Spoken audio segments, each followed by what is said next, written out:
Welcome back to Orion Talk Radio. You are listening to The Conscious Resistance. My name is Derek Bros. Thank you guys for tuning in. We're getting the second hour of the show started, and I am very excited to bring to the show my next guest, who is someone who his work has been inspiring me for the past word out even further about the geoengineering chemtrails issue that we're dealing with globally. Welcome to the show, Mr. Michael Murphy. How you doing? Oh, hey, doing wonderful. Thanks for having me on, and really thanks for covering this most dire issue. Really appreciate it. Yeah, I appreciate the work that you've done to get these films out. So I want to spend a few segments with you today really dissecting this issue. I deal with all kinds of activists and all kinds of different people through the internet, as I'm sure you do, who question this issue, question the legitimacy of it, and whether it's a waste of time, and so on and so on. So I really want to spend some time dissecting it for those who either haven't taken the time, whether because they believe it's a conspiracy theory or just they haven't had the time to yet, and show people that this is something they should be concerned about. Before we do that, though, I'd like you to tell everybody a little bit about what got you into making What in the World Are They Spraying and why in the world are they spraying? Well, the first one was sparked by many things, but I think like most people, I was very skeptical. And the first person that told me that airplanes are spraying chemicals into our sky to create artificial clouds, I thought that person was crazy. But I lived in Arizona at the time, and when I moved out there for college back in the late 80s, we had pristine blue skies. It was called the Valley of the Sun. Rarely had a cloud or even a blemish. Anyways, I moved away for a while, but then returned, and I noticed, and this was back in the early 2000s, that we had clouds, high clouds, about 5 days out of the week. So I knew something was different in the skies. But then somebody pointed out a plane that was spraying, and they said, watch that trail. We'll turn in to what you're seeing on a regular basis. So that's kind of what sparked my interest. And I started researching the issue, which many people refer to as chemtrails on the Internet.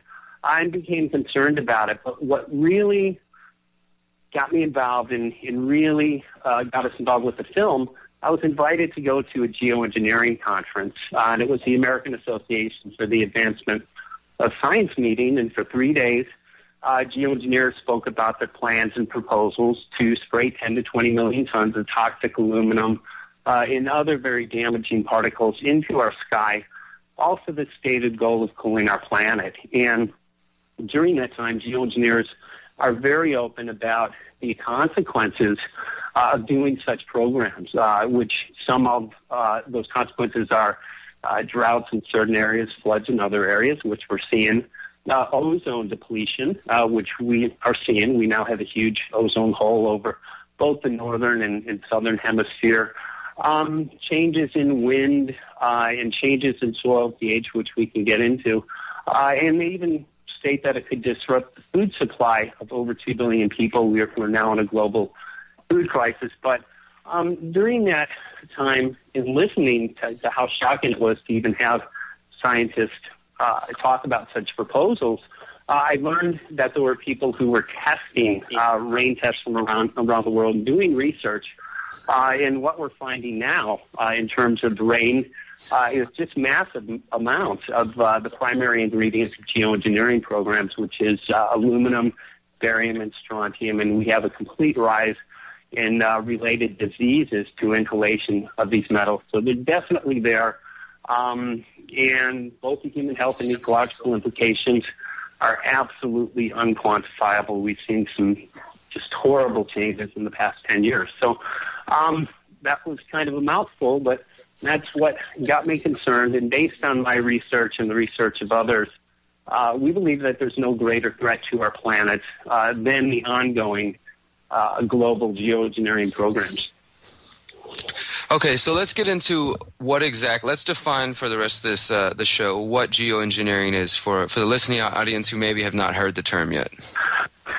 Good question. Geoengineering is defined as the artificial modification of the Earth's climate. So there's a group of scientists, governments, and even corporations that want to change the composition of our atmosphere. Geoengineers deny that they've started these programs. However, thousands of dots, which many we'll talk about today, actually connect. And the stated goal for these programs and the theory is that by putting dispersing aluminum oxide, which is very toxic to many things, actually everything on the planet, it's reflective. So by putting a blanket over the Earth, it will reflect sun back into space and cool the planet. And that's partially true. Many people notice on a nice warm day, if they start spraying in that region, the temperature will drop about 7 or 8 degrees. However, after we released the first film, which has been seen by millions of people, a number of studies surfaced, some by NASA and some by other universities, not that I completely trust NASA, but they indicate that putting aerosols in the sky will temporarily, regionally cool certain areas. However, at night, these aerosols act as a blanket, they trap heat. And since we've seen these programs ramped up in the past 10 to 15 years, we've had an incredible increase in nighttime highs. So there are many agendas, which hopefully we'll talk about, associated with these programs. But in a nutshell, that's what it is. But by putting aerosols into our sky, a number of objectives can be achieved. Some are very profitable for certain corporations. Okay, and yeah, I'd like to talk a little bit more about that as we get into this, the ways that people profit from this, because in the film there is mention of weather derivatives, there's mention of the possibility that Monsanto and others who genetically engineer crops benefiting from this. We've got a couple minutes here. Let's get into the weather derivatives market. Well, I'd like to get into that, but if could we talk a little bit just about the ecological and human health implications? And then I think it would make more sense if you don't mind. Go ahead, wherever you want to take it, Michael. Okay, wonderful. Well, what scientists now have been finding, again, since we released the first film, What in the World Are They Spraying? People have been taking rain tests from around the world. What they're finding, again, is what many are calling the chemtrail geoengineering footprint of aluminum, barium, and strontium. Certain tests reveal that these numbers have increased as high as 50,000 percentage points. And what got a lot of people into it that we're working with, across the world, we're now seeing ecosystems collapse. Forests are dying. A lot of organic farmers are not able to grow natural organic foods. And that's the group of people, Francis Mangels, who is a USDA biologist, started doing the rain tests. And initially what he had found, because of the ecosystem collapse up in Northern California, he decided to start with pH testing. And what he found was absolutely shocking. He found that the pH in the soil there, which is typically acidic, was changing to alkaline. And we're talking about very significant changes, anywhere between 12, even up to as high as 20 times the normal alkalinity. So basic science tells us that plant life will die when the pH of the soil changes that dramatically. So that's when they started doing the rain test, and again, finding the exact ingredients that match what geoengineers deny they're spraying, but state that they want to start spraying. And these materials actually match a number of patents. There are over right around 100 patents designed to specifically spray these metals into our sky from airplanes. And then what we see on a regular basis in terms of these long trails that do not dissipate, block out the sun, we're seeing an issue now that's called global dimming. The Earth... Are you there? Yeah, I'm here. Okay, I was having an echo. But so now we have this issue that's documented called global dimming, and the Earth is receiving 20% less sun than it was just a couple decades ago.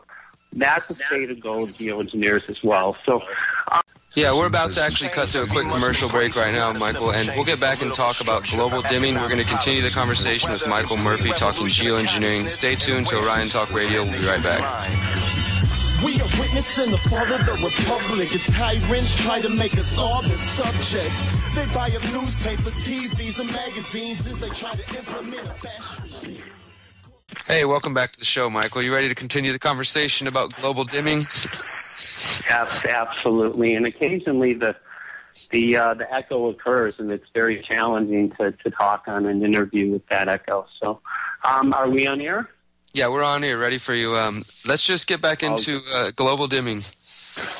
Yeah, global dimming is an issue that we covered as well in Why in the World Are They Spraying? And it's documented now that the Earth is receiving 20% less sunlight than it was just a couple decades ago. So the fact that what we're finding in massive amounts in rain tests are the primary ingredients in geoengineering programs.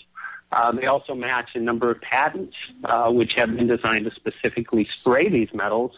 And then the global dimming issue, is a lot of the documentation that we brought forward in illustrating and proving that these programs have been initiated. Again, the official story by governments and geoengineers is that these programs are just in the developmental stage and that they're looking into this. They deny that they've done this, but they do state that they want to. Many scientists are calling for emergency geoengineering, and they want to try to create a global government to monitor these spray programs. So it's literally a race for time because right now these programs are illegal, but they want to make them legal very quickly. So it's a very important issue. It is a very important issue, and that's why we're trying to stay on top of this. And I want to continue the conversation. We've mentioned the ecological concerns, the fact that people are collecting soil samples to find barium, strontium, aluminum oxide, iodide, all these different things that are the same things that the geoengineers propose to use to fight global warming. And in response to this, we now have mainstream articles like the New American and New Scientist saying that geoengineering could actually lead to the loss of blue skies and things like that. Yeah, literally everything we're seeing, and in disruptions in weather patterns, droughts in certain areas, floods in other areas. And there are literally thousands and thousands of dots which connect. But what they're doing right now is they're selling this to the public, stating that we have an issue with global warming. And they're very open that, again, these programs will do a lot of damage. But they state if they don't do this, everything's going to die on the planet. So, again, they're selling these to the public, just starting to come out, and trying to initiate a government to monitor this. And what we had found, this has nothing to do with cooling the planet. These programs actually exacerbate global warming because they trap heat at night. So we started looking into a lot of the different agendas associated with this, and there are many that you can find on the internet. I think some are credible, but there's also a lot of disinformation out there. But I did find something out interesting, and this is what sparked Why in the World Are They Spraying? You can see the trailer at whyintheworldarethayspraying.com. I went to an aerosol research conference, and in the breakout sessions, I spoke with a number of professors and the speakers there, learned a couple of things, that aerosols do affect, putting aerosols into our sky as geoengineers are doing. They do affect our weather. And everyone that I spoke to stated that geoengineering could be used to control and completely corporatize our weather. So we started looking into that. And Why in the World Are They Spraying is now an award-winning film. It's been winning awards around the world. And it answers the questions that people are asking about our weather being so offset and being so radical.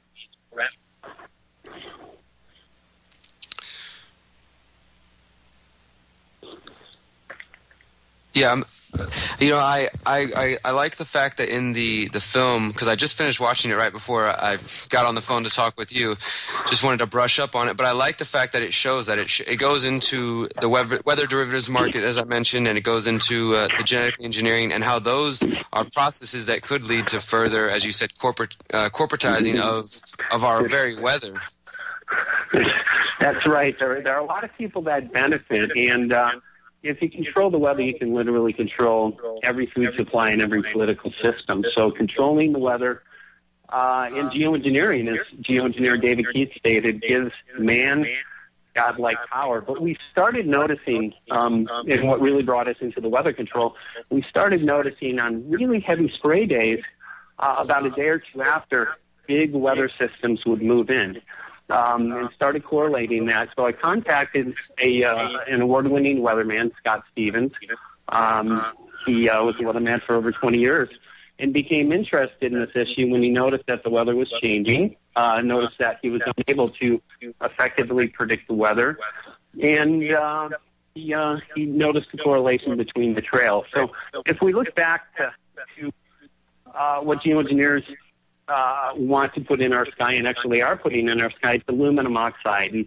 And they say that this would be a very effective metal to put into our atmosphere because it's lightweight and it's reflective, which that's true. What we learned from Scott Stevens and other people in the film, it's also a very effective conductor. So what they have the ability to do when they put a canopy of these metals, these toxins into our sky, through the use of either the HARP system or microwave technology, they have the ability to heat up the atmosphere.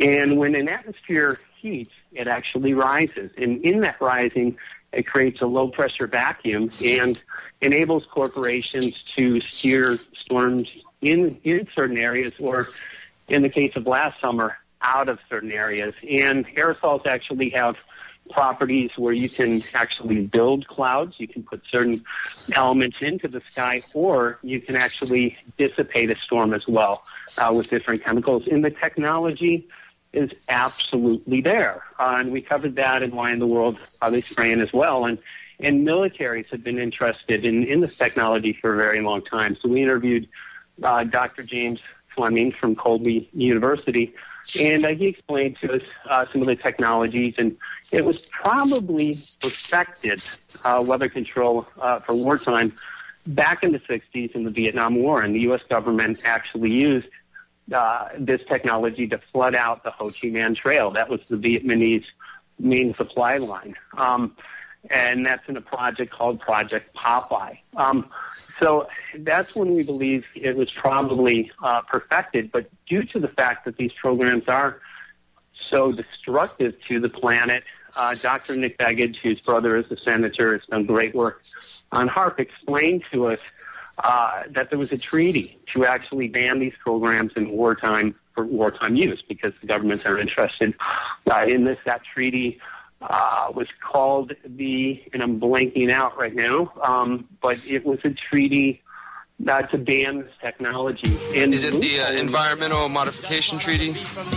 It was the ENMOD Treaty. Thank you for. We're going to take a quick break, Michael. We're going to go to some news break and get back and talk more about the Environmental Modification Treaty and more about geoengineering. Stay tuned to Orion Talk Radio. Thank you. Genius. Jay Soli, give me a word. Aquarius. The age of Aquarius is scarier, hilarious with Barry. We were just talking the Environmental Modification Treaty. How you doing, Michael? Right. Oh, doing great. So ENMOD was actually created and agreed upon, but there's actually a loophole in this. And what we illustrated in the film was controlling the weather, manipulating the weather. You can start engineering a storm and have effects literally thousands of miles away. So the loophole in this was that countries can use this technology above their own soil. So obviously when you have a storm or a weather system, it doesn't get to the border and say, oh, wait, there's a treaty. It fails to recognize this. And we think that's one of the reasons why these technologies are being implemented. But there are a lot of other reasons, as you spoke, and obviously owning the weather by 2025, which you brought to my attention during the break. There's a document, and that's we covered that in both films, and that's an expressed interest of the U.S. government. They want to completely control the weather, and the idea behind it is really to give a military the battlefield advantage. So if you can create weather systems that create environments where the adversary can't get their planes off the ground, then you can essentially have an advantage. But it also can be used in covert warfare, which now is many times driven by our multinational corporations. So creating droughts in certain areas can be very devastating to countries, and I think that is what we're seeing as well. Yeah, you're right about that. We're seeing weather used not only for warfare, but for people who want to take advantage of the pre-knowledge of when it's going to rain or when there will be a drought, and that works into the Chicago Mercantile Exchange and weather derivatives. Can you tell us a bit about that? Oh, yeah, and, thanks for bringing that up. And during our research, we learned that weather was being traded on the Chicago Mercantile Exchange. And I'm going to say it a second time because it really shocked me. Weather is traded on the Chicago Mercantile Exchange.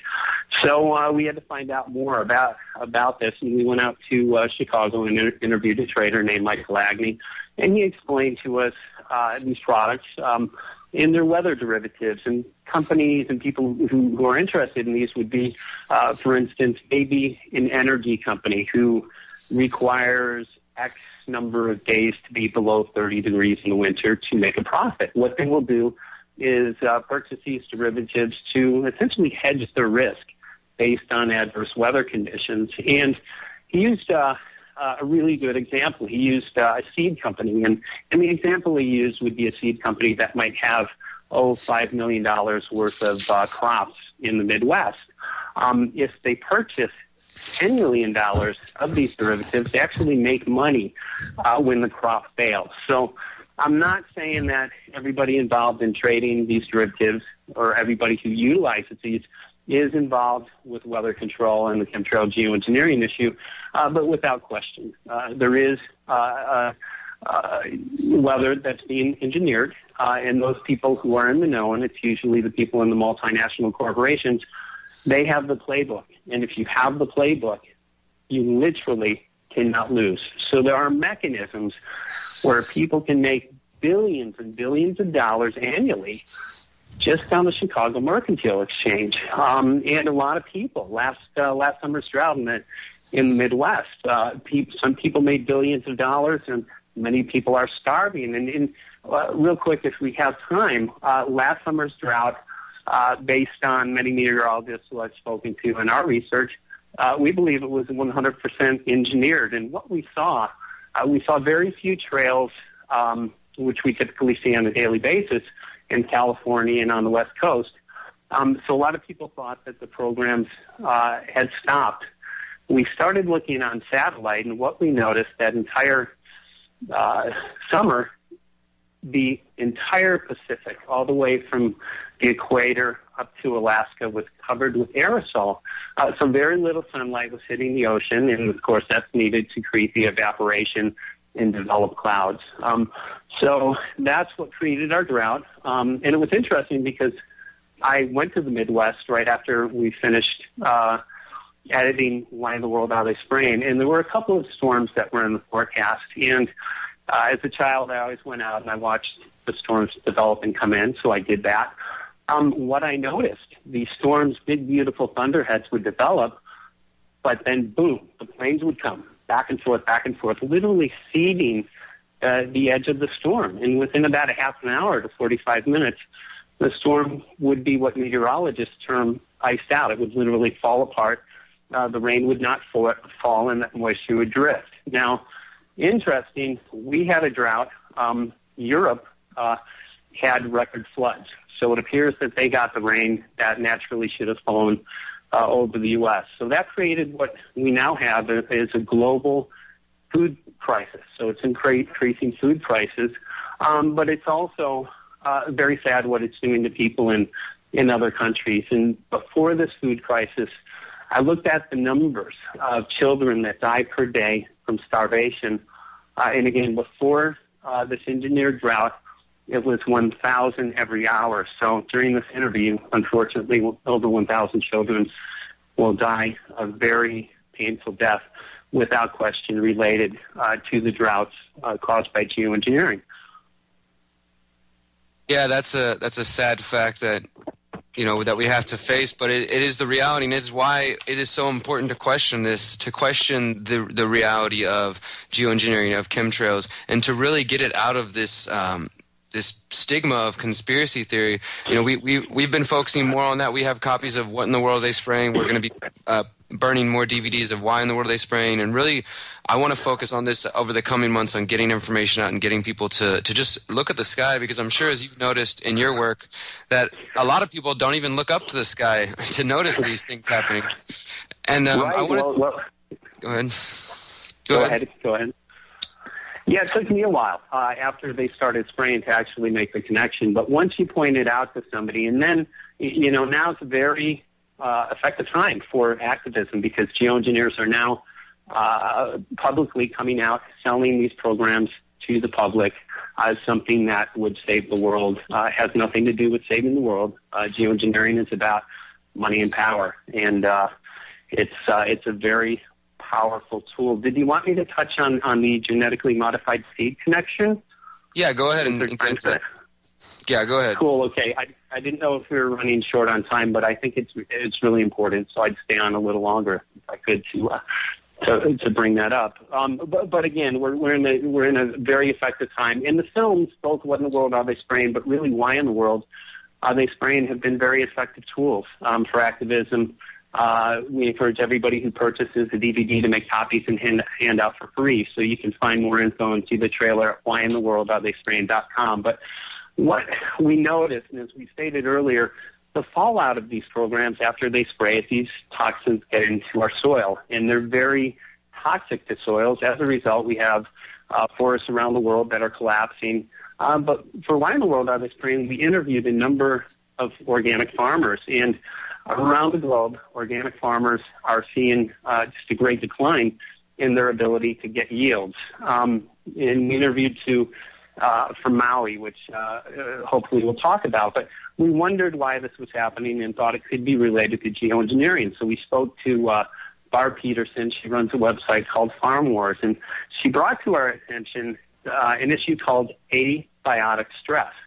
And much of our crop loss here in the U.S. and around the world is related to abiotic stress. As a matter of fact, by the year 2030, USDA projects that we will have a 50% more increase of crop loss in abiotic stress. Okay, what is abiotic stress? It's everything that the chemtrail geoengineering programs create. It's drought conditions, too much moisture, it's heavy metal contamination in the soil, and it's fungal overgrowth. And so this is what's destroying our crops around the world. Who has a solution for this? Monsanto. They have developed and patented a stress-resistant seed that addresses abiotic stress, and it's everything from apples to zucchini. So what we have. Well, let's take a quick break, Michael. I want to finish this up, so I want to keep you on for one more segment. So we're going to continue talking about Monsanto when we get back with Michael Murphy. You're listening to The Conscious Resistance. Thank you, guys. Thank you.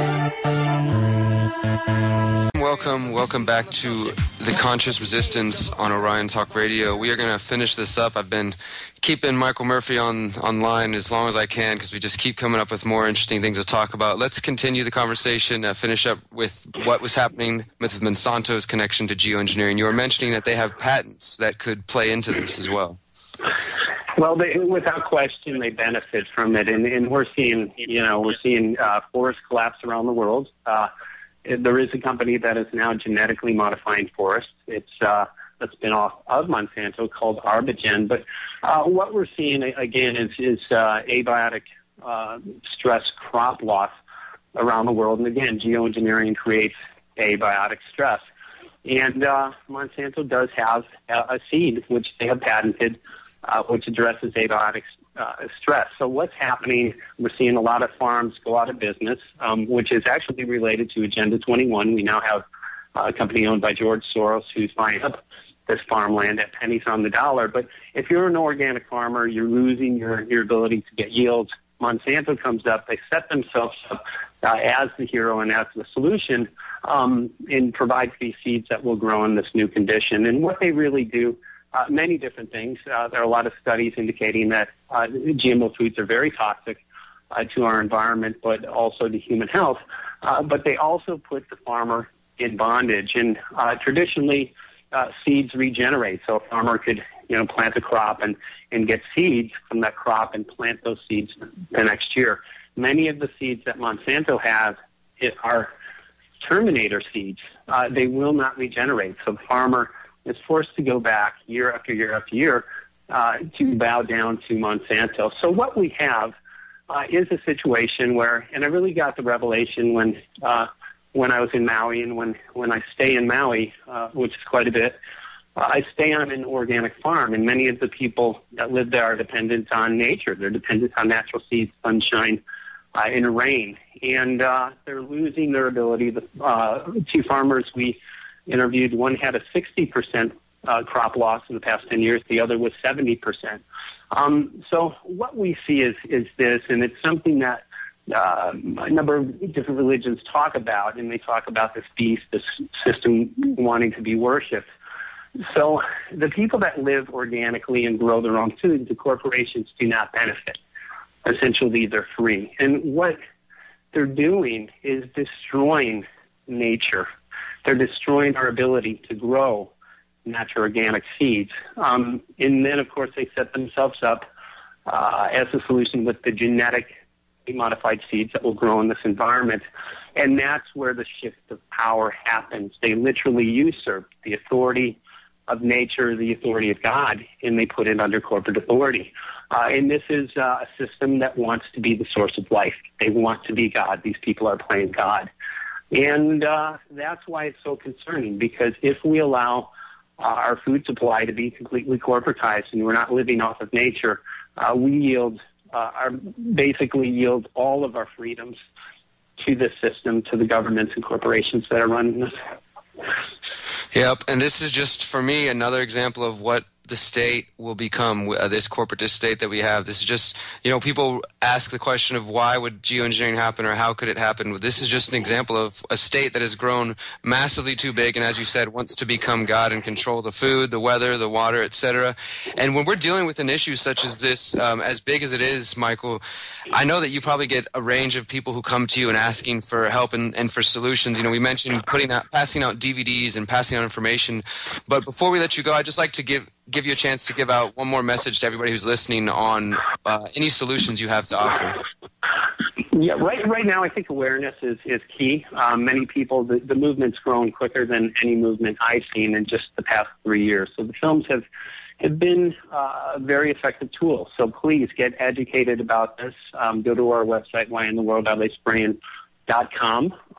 It would be great if you can support our film by purchasing a DVD, make copies, hand them out. If you can't, though, we've allowed the film to be for free on YouTube. So please send it out to your email list, your social networking sites, and become conscious and aware of what's going on. This was, as you said, effectively demonized as conspiracy theory, and people that discussed this many years ago were considered to be crazy.